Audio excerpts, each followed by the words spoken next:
Bismillahirrahmanirrahim. Assalamualaikum warahmatullahi wabarakatuh. Saya Rizky Suganda. Pada kesempatan kali ini saya akan membawakan kuliah mengenai pengaturan diet untuk olahraga. Nah, eh, presentasi kali ini saya modifikasi sedikit dengan yang pernah saya bawakan mungkin 2 tahun yang lalu, karena saya lihat terdapat beberapa kesamaan dengan kuliah yang telah diberikan oleh Dr. Mira. Jadi saya modifikasi sedikit, ya.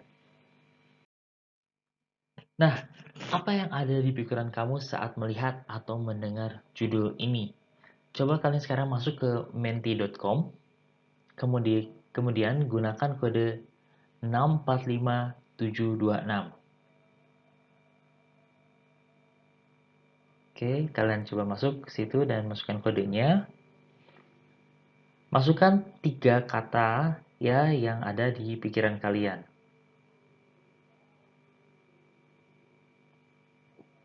Oke, kalau sudah, kita lanjut ya. Apa yang kamu harapkan dari mengikuti kuliah hari ini? Atau mengikuti kuliah ini ya. Coba kalian masuk ke alamat berikut, bit.ly garis miring 2z tx o itu besar ya, pg kecil. Di sini kamu masukkan, tuliskan cukup 1 sampai 2 kalimat saja apa yang kamu harapkan dari kuliah ini. Kalau misalnya kamu belum sempat, kamu bisa pause videonya ya. Tapi kalau sudah, kamu bisa lanjut ke berikutnya. Oke, apa yang kita bahas hari ini atau kali ini, yaitu pertama, kenapa kalian mempelajari sports nutrition atau gizi olahraga. Dan berikutnya adalah kalian diharapkan untuk mengetahui fase-fase dari meal planning untuk gizi olahraga. Lalu, bagaimana cara memperbaiki atau mengimprove status gizi, yang mana ini kurang lebih sama sebenarnya dengan kalau diet normal ya. Kemudian bagaimana cara menjaganya, memelihara status gizi, dan gizi atau nutrisi apa saja yang bisa diberikan seperti apa sebelum, selama, dan setelah kompetisi, setelah pertandingan.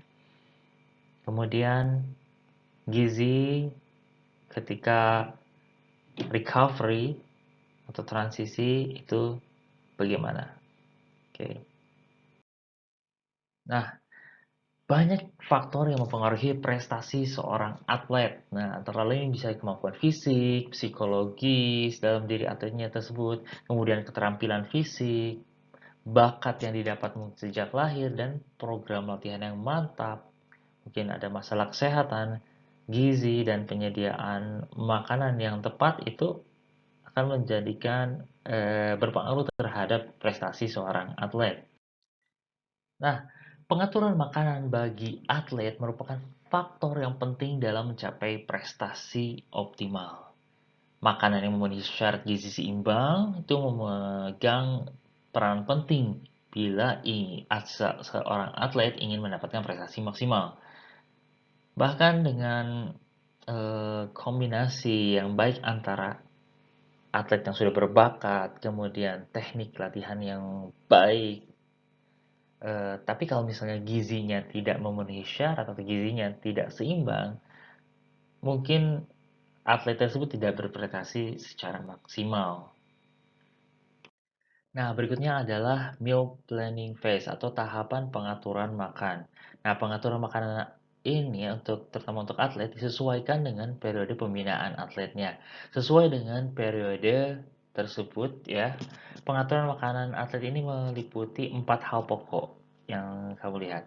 Itu ada improvement of nutritional status atau perbaikan status gizi, kemudian ada maintenance ya, pemeliharaan status gizi, kemudian ada kompetisi, ketika kompetisi itu nanti ada pre, during, dan post kompetisi, kemudian transition atau recovery. Nah, Perbaikan status gizi ini itu eh, laksanaan ketika di awal periode pembinaan, yaitu pada tahap persiapan umum. Kalau misalnya atlet tersebut sudah optimal, maka dia akan masuk ke tahap pemeliharaan status gizi. Kalau misalnya atlet tersebut ternyata berat badannya berlebih dan tidak sesuai dengan tidak sesuai dengan klasifikasinya atau tidak sesuai dengan seharusnya atau yang optimalnya, maka dia harus menurunkan berat badan tersebut ya. Kemudian yang berat badannya kurang, dia atlet tersebut harus meningkatkan berat badannya dulu, baru kemudian masuk ke dalam fase pemeliharaan. Begitu ya. Eh, Lalu kalau misalnya sudah masuk ke dalam tahap pemeliharaan, nanti ada makanan-makanannya lagi yang berbeda ya dengan dari improvement. Ya jelas beda ya, kalau misalnya di improvement kita ingin menaikkan atau menurunkan, di maintenance kita steady. Jadi gizinya seimbang antara yang masuk dan yang juga yang keluar. Lalu ketika pertandingan, ini nanti juga pengaturan makanan yang dari sebelum, selama, dan setelah pertandingan, terutama ini untuk atlet yang bertandingnya lebih dari 60 menit. Lalu pada tahap transisi, itu pengaturan makanan diet atlet setelah masa pertandingan, ini untuk memulihkan kondisi fisik atlet dan untuk mengisi kembali storage dari glikogen yang habis setelah dipakai untuk pertandingan. Gitu. Nah, oke, kita masuk ke dalam yang tahap pertama. Tahap pertama itu improvement of nutritional status atau perbaikan status gizi. Ini ditujukan kepada atlet-atlet atau eh, olahragawan yang memiliki status gizinya tidak optimal. Tidak optimal itu ya bisa terlalu tinggi atau misalnya terlalu rendah. Jadi tujuannya di tahapan perbaikan status gizi ini adalah biasanya meningkatkan atau menurunkan berat badan. Yang meningkatkan berat badan itu biasa juga meningkatkan hemoglobin darah juga. Kemudian pada atlet yang ingin menurunkan berat badan, biasanya itu pada olahraga-olahraga yang mempunyai klasifikasi berat. Contohnya adalah tinju, kan ada kelas bulu, ada kelas menengah ya. Kemudian karate, pencaksilat, ada juga gulat, juga ada dancing. Sebenarnya kalau dancing nggak tahu ya ada klasifikasi atau enggaknya, tapi kalau misalnya terlalu berat badannya maka tidak optimal. Nah, untuk perbaikan status gizi dengan mengatur makanan yang dikonsumsi, sebaiknya perlu memperhatikan hal-hal sebagai berikut. Misalnya pada atlet yang ingin meningkatkan berat badan, itu harus memperhatikan yang pertama adalah kebutuhan kalorinya, kebutuhan gizinya. Dan kebutuhan gizi atlet ataupun tiap orang itu berbeda kan. Tergantung dari apanya, tergantung dari usianya, jenis kelamin, berat badan, juga aktivitas fisiknya. Mungkin kalian masih ingat dengan rumus Harris and Benedict mengenai jumlah atau mengenai total kebutuhan kalori tiap hari seseorang, atau mungkin rumus Catchmark-Ardell, atau rumus Mifflin Saint Gior ya, atau Cunningham. Nah, itu ada rumus-rumusnya masing-masing ya. Lalu hal yang harus diperhatikan dalam perbaikan status gizi yaitu adalah diet yang seimbang. Diet gizi seimbang ini eh, komposisinya antara karbohidrat, protein, dan lemak itu punya porsinya masing-masing, yaitu kalau untuk karbohidrat itu sekitar 55-65% dari total kebutuhan kalorinya tiap hari, kemudian protein itu sekitar 10-20% total kebutuhan sehari, dan untuk lemak itu 20-30% dari total kebutuhan kalorinya tiap hari. Dan makan makanan yang dari aneka ragam bahan makanan ya. Jadi jangan cuma satu macam aja. Hal yang harus diperhatikan yang lain adalah menu disesuaikan dengan pola makannya atlet tersebut dan pembagian makanan ini disesuaikan dengan jadwal pertandingan. Lalu dalam meningkatkan kadar hemoglobin, makanlah makanan yang mengandung banyak atau mengandung gizi tinggi dan juga bagusnya dari sumber makanannya dari hewani ya karena lebih gampang diserap. Lalu di sini tambahkan makanan yang tinggi vitamin C karena suplementasi makanan dengan molekul antioksidan seperti yang ada di vitamin C ini dapat mencegah deposisi lemak yang diakibatkan dari makan makanan yang tinggi lemak. Oke.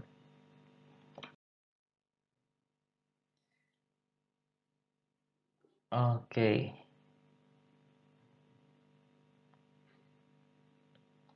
Nah, ini adalah salah satu contoh dalam meningkatkan berat badan ya. Ini bisa dengan menambahkan 2 sendok makan selai kacang ke oatmeal atau kita bisa menambahkan selai kacang dan juga madu ke waffle pancake, kemudian roti ataupun bagels. Bisa juga menambahkan low fat granola ke sereal, oatmeal atau yogurt. Nah, yogurt ini kalau misalnya kalian di luar negeri itu biasa sekali ya kalau misalnya makan pagi hanya dengan yogurt. Untuk meningkatkan berat badan bisa juga tambahkan kacang pada salad, pada tuna, pada sereal, dalam sereal ya. Kemudian bisa juga kamu campurkan antara bubuk protein yang tinggi kalori dengan susu. Nah, ini sering juga ini ada protein, bubuk protein, terus juga susu ya, susu terserah fresh milk ataupun full cream. Biasanya dicampurkan di blender. Nah, itu lumayan kalorinya ya. Kemudian minum shakes yang eh, mengandung susu coklat yang low fat.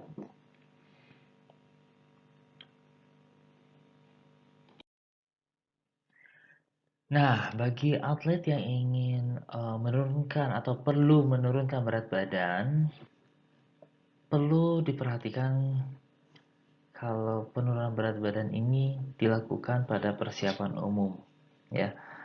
Kemudian kurangi konsumsi energi sekitar 25% dari kebutuhan energi seharinya atau sekitar 500 kalori itu untuk penurunan setengah kilogram per eh, per minggu ya.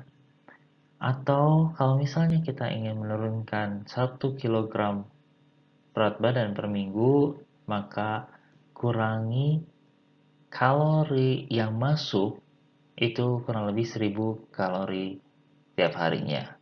Dikurangi. Oke. Misalnya dia kebutuhan kalorinya adalah 2700, maka eh, total asupan kalori kalau ingin mengurangi berat badannya dia, maka maksimal di 1700 kilokalori. Oke, tambahkan aktivitasnya ya. Jadi energi yang keluar lebih banyak. 4 yaitu sama seperti tadi ketika meningkatkan berat badan, balance diet atau diet gizi seimbang. Jadi walaupun diturunkan, tapi komposisi antara karbohidrat, protein sama lemaknya tetap sama. Tidak secara drastis penurunan berat badannya. Oke. Nah, berikut adalah tips untuk mengurangi berat badan pada atlet, pertama makannya adalah sedikit-sedikit tapi sering ya. Sekitar 5 sampai 7 kali sehari, tapi makannya sedikit-sedikit. Kemudian jangan lewatkan makanan yang adekuat atau makanan yang tepat menggunakan rumus fish, pound, and plate rules. Itu maksudnya adalah menggunakan kepalan tangan itu buat karbohidrat, kemudian untuk porsi untuk sayuran, untuk buah-buahan itu adalah sebesar kepalan tangan. Kemudian untuk pound ya, itu di sini proteinnya itu atau seperti daging, ayam itu adalah sebesar eh, apa namanya telapak tangan ini. Seperti itu. Kalau untuk piring, kalau mungkin kalian pernah lihat piring yang untuk gizi seimbang, itu bisa yang setengah terus dibagi seperempat. Kalau yang seperempat untuk protein, seperempat lagi untuk karbohidrat, dan setengah lagi untuk sayur-sayuran dan buah-buahan. Ada juga piring seimbang yang lainnya. Nah, makan makanan yang berkualitas itu contohnya makanlah karbohidrat yang kompleks, jangan yang sederhana atau yang simple. Kemudian makan protein yang bebas lemak dan makan makanan yang lemak sehat itu seperti avocado atau alpukat dan jangan lupa untuk minum air putih yang banyak karena eh, menurut apa namanya sesuai dengan penelitian atau misalnya berdasarkan penelitian itu kalau misalnya kamu bersahabat dengan air putih maka kamu bisa menurunkan berat badan kamu ya. Mungkin ada adik-adik mahasiswa di sini yang ingin menurunkan berat badan, jangan lupa untuk bersahabat dengan air putih ya. Ya, ketika kamu kerasa lapar, ingin makan, minum air putih yang banyak, itu rasa laparnya biasanya sedikit tertekan. Ada penelitiannya. Oke, makan karbohidrat lebih banyak di pagi hari ataupun di siang hari dan di sekitar olahraga. Kurangi makanan karbohidrat di waktu malam, apalagi ketika tengah malam. Jangan makan makanan yang tinggi karbohidrat ketika waktu-waktu itu ya.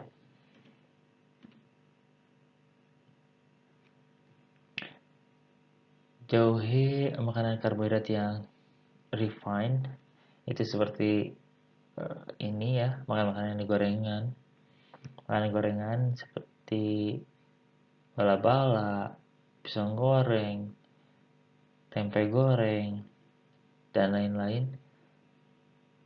Kemudian alkohol, makan makanan yang tinggi lemak, donat, dan lain-lain. Nah, berikutnya adalah pemeliharaan status gizi. Di pemeliharaan status gizi ini dilakukan pada atlet dengan status gizi yang sudah optimal. Mulai dari persiapan umum atau setelah masuk ke persiapan khusus. Pemeliharaan status gizi ini dilakukan dengan cara pengaturan makan yang baik, terus memantau status gizi atau komposisi tubuhnya melalui pengukuran eh, berat badan, tinggi badan, dan juga persentase lemak tubuh ya secara reguler. Ada beberapa hal yang perlu diperhatikan ke dalam pemeliharaan status gizi. Itu yang pertama adalah konsumsi energi harus cukup, terutama karbohidrat kompleksnya ya. Karbohidrat kompleks sudah saya sebutkan, salah satu contohnya adalah nasi, kemudian spaghetti, kemudian mie itu adalah karbohidrat kompleks. Kalau misalnya karbohidrat simple itu adalah gula, ya. Oke, lalu self regulation atau mengatur diri sendiri. Ini bahan bakar otot harus diisi kembali setelah latihan. Ketiga adalah porsi makan kecil tapi sering. Tadi sama seperti yang dalam weight loss tips ya. Lalu gunakan waktu istirahat sebaik mungkin, take a rest. Gunakan waktu ekstra untuk makan agar lebih santai. Lalu maksimalkan kemampuan endurance atau daya tahan dengan meningkatkan kapasitas aerobik yaitu VO2 max dan meningkatkan kadar hemoglobin serta maksimalkan regulator metabolisme dan konsumsi vitamin dan mineral yang cukup. Hal yang perlu diperhatikan lainnya adalah makan sayur-sayuran dan buah-buahan, kacang-kacangan, juga sereal. Lalu kurangi lemak, kurangi minyak, terutama minyak atau lemak yang SAFA, asam lemak jenuh dan trans fat. Minum yang banyak dan juga jus buah. Kemudian ukur berat badan setiap hari dan monitor status gizinya sebelum dan sesudah. Nah, berikutnya tahapan pengaturan makan ketika kompetisi berlangsung atau ketika pertandingan. Di sini dibagi tiga, sebelum pertandingan, saat atau selama pertandingan, dan yang terakhir adalah setelah pertandingan. Nah, yang pertama adalah sebelum kompetisi, yaitu tahap persiapan. Jadi makanan yang kita makan itu harus dapat meningkatkan dan mempertahankan kadar gula darah tanpa mengeluarkan insulin secara drastis. Nah, karena nanti kalau misalnya kita meningkatkan insulin secara drastis, maka tiba-tiba bisa terjadi yang namanya hipoglikemia pada awal pertandingan. Nah, agar efek hipoglikemi pada awal pertandingan ini tidak mengganggu performa dari atlet, maka perlu diperhatikan pemberian makan yang tepat untuk atlet tersebut, baik dari jenis bahan pakannya maupun dari waktu pemberiannya. Ada beberapa hal yang perlu diperhatikan ya. Eh, atau bisa kamu pakai untuk sebelum pertandingan. Yaitu yang pertama adalah 3 jam sebelum bertanding, atlet dianjurkan makan menu ringan. Tapi walaupun menu ringan ini tinggi karbohidrat, terutama dengan indeks glikemik rendah. Ya, masih ingat indeks glikemik? Ya.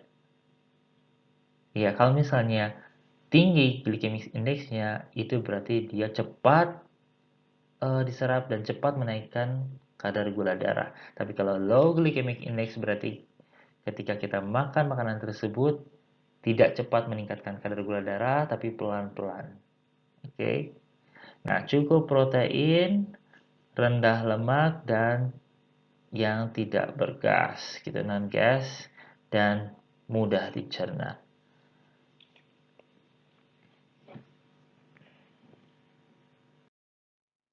Diusahakan di sini tidak memberikan makanan-makanan sumber glukosa setengah jam atau kurang dari setengah jam sebelum pertandingan berlangsung.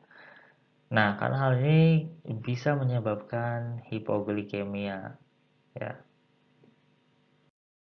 Kalau buat atlet yang gugup atau cemas, berikan makanan-makanan yang cair. Lalu untuk olahraga endurance seperti lari ya, dapat diberikan diet khusus yaitu namanya karbohidrat loading, carbo loading. Mungkin di sini adik-adik mahasiswa ada yang pelari atau runner ya, mungkin sudah tidak aneh lagi mendengar carbo loading. Ini carbo loading ini jadi beberapa hari sebelum bertanding, biasanya 1 minggu, itu mulai makan makanan tinggi karbohidrat ya, banyak karbohidrat.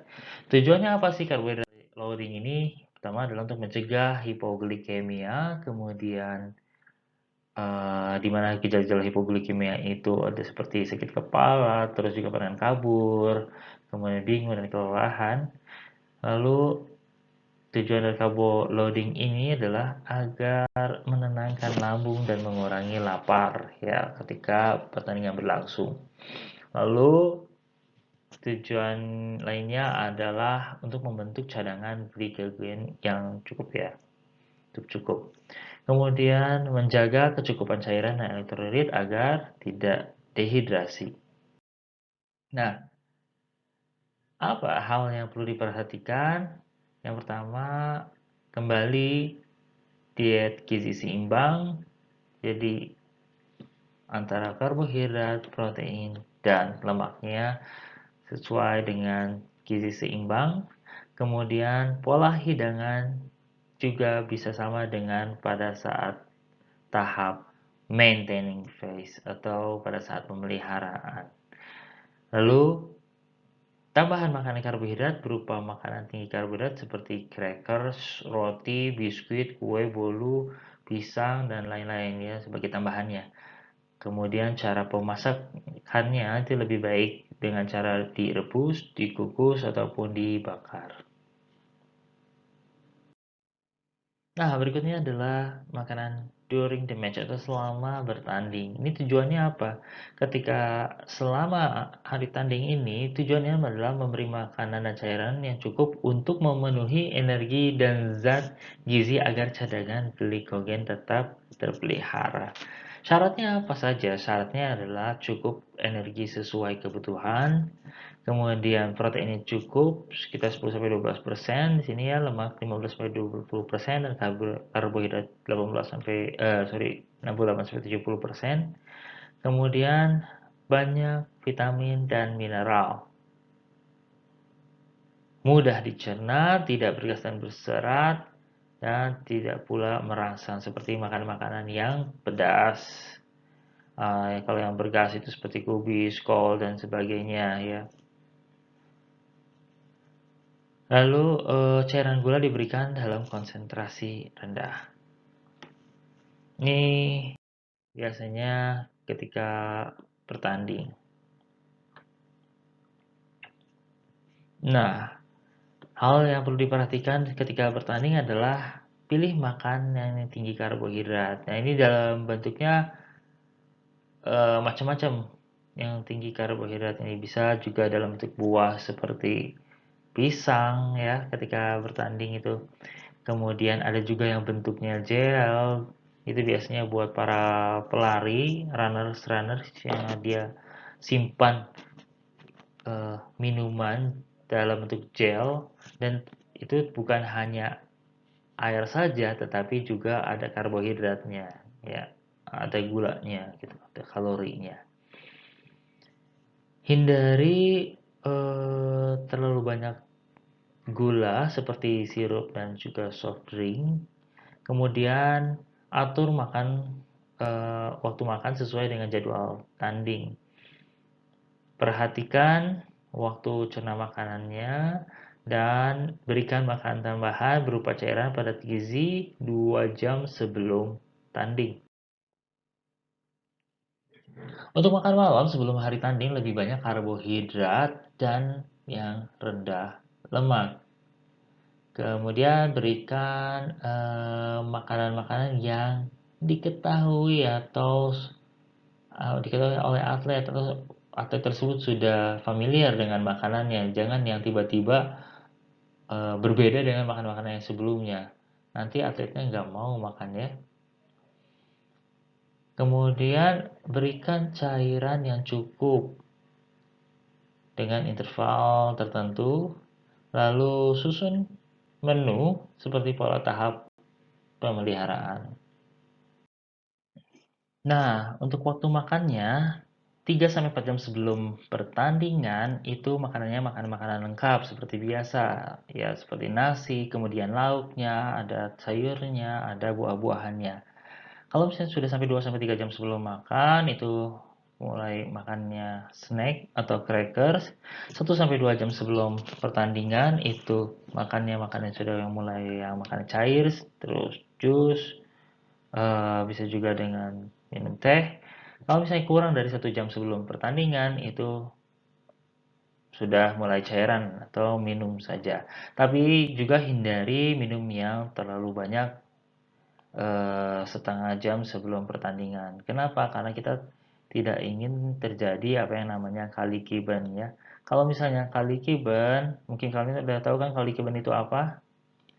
Ya, kali kiban itu adalah eh, biasa adalah rasa nyeri yang ada di dalam perut yang timbul jika perut terguncang-guncang sehabis makan atau minum.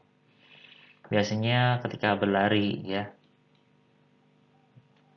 Ya, biasanya kalau Kiben ini apa namanya, kamu tidak memberikan waktu yang cukup untuk tubuh untuk istirahat setelah makan. Jadi untuk pencegahannya adalah makanlah 3 sampai 4 jam sebelum pertandingan. Oke.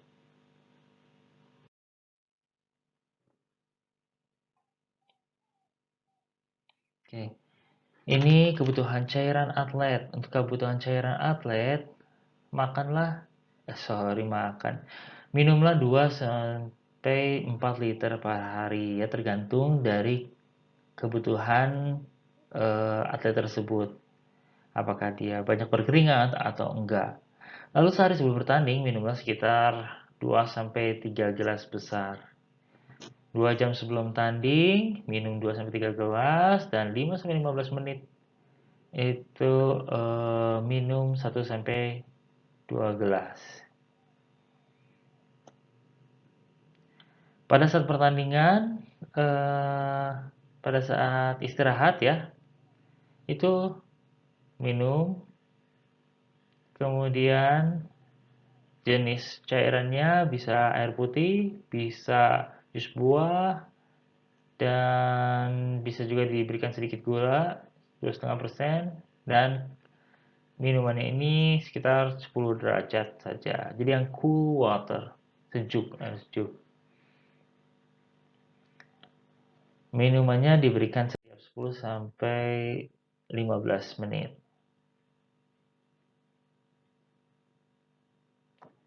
Untuk makanan selama pertandingan berlangsung, untuk cabang-cabang olahraga tertentu ya yang dimana olahraga tersebut lebih dari 90 menit, itu dapat pada pos tertentu dapat tambahan makanan. Kemudian sebaiknya makanannya dalam bentuk cair, sekitar 400 sampai 500 kalori seperti jus buah, tepung plus gula. Ini kalau cabang-cabang olahraga yang di atas 90 menit itu misalnya sudah masuk extra time ya kalau untuk sepak bola atau pelari maraton yang 25 kilo itu. Nah, seperti ini ya. Jenis makanan cair ini juga dikenalkan terlebih dahulu sebelumnya agar familiar oleh tubuh kamu, oleh tubuh atlet tersebut, dan kemudian bila atletnya nggak suka makan cair, berikan makanan ringan seperti crackers, kue, pisang. Nah, berikutnya adalah makanan setelah bertanding. Kalau ini makanan setelah selesai bertanding dan menghadapi pertandingan berikutnya. Nah, tujuannya apa? Tujuannya adalah memberi makanan yang memenuhi energi dan zat gizi untuk memulihkan glikogen otot, status dehidrasi, dan juga keseimbangan elektrolit. Syaratnya apa? Syaratnya adalah enough energi atau cukup energi. Kemudian tinggi karbohidrat, tinggi vitamin dan mineral, cukup protein, dan rendah lemak. Serta jangan lupa untuk banyak cairan. Oke, setelah pertandingan ada beberapa hal yang perlu diperhatikan, yaitu pertama adalah minuman setelah pertandingan itu sangat penting untuk memulihkan status dehidrasi atau status hidrasi kamu.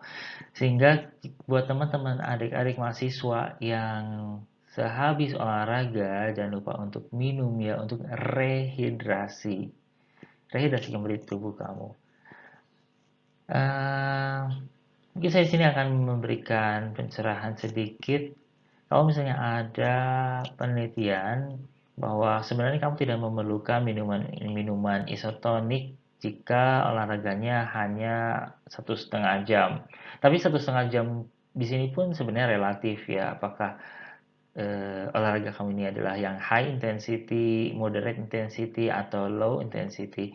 Tapi kalau misalnya low intensity 1,5 jam, sebenarnya kamu tidak perlu memerlukan tidak terlalu memerlukan minuman pengganti seperti minuman isotonik.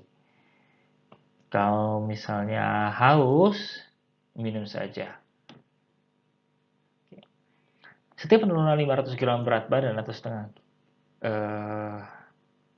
ini ya setengah atau 5 ons ya setengah kilo itu tubuh memerlukan 500 cc air. Pada penurunan berat badan sekitar 4-7%, berat badan akan kembali normal biasanya setelah 1-2 hari. Lalu minuman diberikan dengan interval waktu tertentu. Minumlah jenis jus buah yang mengandung kalium dan natrium seperti tomat atau belimbing. Nah, untuk memulihkan kadar gula darah, tubuh memerlukan yang namanya karbohidrat. Dan kebutuhan karbohidrat ini 1 jam setelah bertanding itu 1 gram per kilogram berat badan. Jadi jika kamu berat badannya adalah 60 kilogram, maka kebutuhan akan karbohidratnya adalah sekitar 60 gram atau 240 kalori karena 1 gram karbohidrat itu adalah 4 kalori. Lalu pilihlah karbohidrat yang kompleks ya, jelas yang karbohidrat yang kompleks seperti nasi, seperti tadi spaghetti, pancake dan lain-lain. Bukan yang simple. Kalau simple itu ya yang gula manis, gula pasir ya, terus cincau dan sebagainya. Bukan seperti itu. Secara umum ya, pada umumnya setelah bertanding, atlet itu sebenarnya malas makan. Oleh karena itu porsi makanan diberikan sekitar setengah porsi dari biasanya, ditambah makanan cair yang banyak karbohidrat.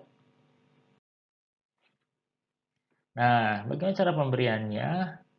Segera setelah bertanding itu minum air dengan suhu yang sejuk, yaitu sekitar 10 derajat Celcius. Sorry, ini bukan 100 derajat Celcius ya, tapi 10 derajat Celcius. Ini buletannya belum disimpan di atas. Sebanyak 1-2 gelas. Lalu setengah jam setelah bertanding bisa minum 1 gelas jus buah. 1 jam setelah bertanding, jus buah 1 gelas lagi, dan snack ringan atau makanan cair yang mengandung karbohidrat sebanyak 300 kalori. Lalu 2 jam setelah bertanding, biasanya makan lengkap dengan porsi kecil. Nah, sebaiknya diberi lauk yang tidak digoreng dan tidak bersantan, dan diberi banyak sayuran dan juga buah. Lalu berikutnya adalah sayuran berkuah lebih bermanfaat untuk mencukupi cairan dan mineral. Contohnya adalah soto dan sup. Lalu 4 jam kemudian atlet biasanya baru merasa lapar. Untuk itu penyediaan makanan pada saat malam hari ini mutlak diperlukan. Apalagi bagi atlet yang bertanding malam hari.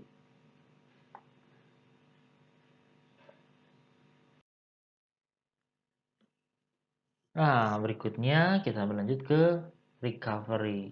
Jadi tahapan makanan recovery atau transisi. Nah, masa pemulihan ini dapat diartikan sebagai masa pemulihan beberapa hari setelah bertanding. Pengaturan makan biasanya mengikuti tata laksana setelah bertanding atau after the match tadi. Dalam suatu program latihan, masa ini disebut sebagai masa istirahat aktif.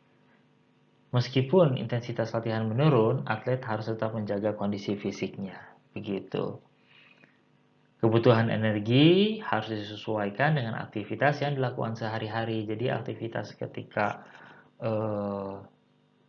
during the match ya atau pada saat kompetisi itu berbeda dengan pada saat recovery. Nanti kita lihat lagi aktivitas fisiknya bagaimana karena outputnya atau energi yang keluarnya itu kalau pada saat recovery lebih rendah dibandingkan ketika energi yang dikeluarkan ketika bertanding ya.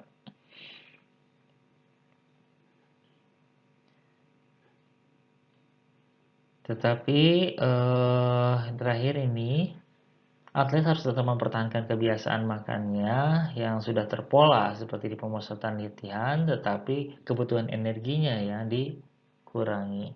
Oke, polanya misalnya masih sama pagi, siang, malam atau pagi, snack, terus siang, kemudian snack, terus kemudian malam. Itu masih sama, tetapi hanya energinya yang dikurangi. Hal yang perlu diperhatikan pada saat masa recovery atau pemulihan adalah kebutuhan energi ini harus disesuaikan, tadi yang saya sebutkan ya, disesuaikan dengan aktivitas yang dilakukan, karena aktivitas yang berbeda. Kemudian gizinya tetap seimbang, menunya seimbang. Saya ingatkan lagi, karbohidratnya itu sekitar 55-95% atau 70%, kemudian proteinnya itu sekitar 10-20%, dan lemak itu biasanya 20-30%, dan makanlah makan makanan yang bervariasi ya, bervariasi tidak satu macam saja. Karena tidak ada satupun makanan di dunia ini yang mencukupi seluruh kebutuhan dari seseorang. Kemudian tetap mengontrol berat badan agar selalu dalam batas-batas yang ideal, supaya nantinya tidak jatuh ke dalam fase improvement lagi, tapi bisa langsung menuju ke maintenance. Kalau status gizi menurun, dapat digunakan susunan pola hidangan peningkatan gizi. Ya, tadi yang seperti saya bilang. Kalau misalnya kelebihan, nanti harus diturunin. Tapi kalau misalnya sudah optimal, tetap terpelihara, maka susunan pola hidangannya mengikuti yang pemeliharaan. Alhamdulillah, telah sampai kita di penghujung dari kuliah hari ini. Di sini saya akan meninggalkan kalian sebuah pertanyaan yang sering kali ditanyakan, yaitu, bolehkah kita minum air dingin setelah olahraga? Kirimkan jawaban kalian di form atau di form yang ada di sini ya. Coba kalian tuliskan di HP ataupun di laptop kalian forms.gle garis miring 8 N besar R kecil D besar G besar D besar E besar A besar A kecil N kecil H besar P besar I kecil 5817. Oke, masukkan nama, NPM, dan jawaban kalian. Ini termasuk absen kalian ya. Lalu jika kalian ada pertanyaan, kalian bisa melayangkan pertanyaannya ke email saya di rizkysuganda@unisba.ac.id. Oke, segitu saja. Cukup sekian dari saya. Terima kasih atas perhatiannya. Wabillahi taufiq wal hidayah. Wassalamualaikum warahmatullahi wabarakatuh.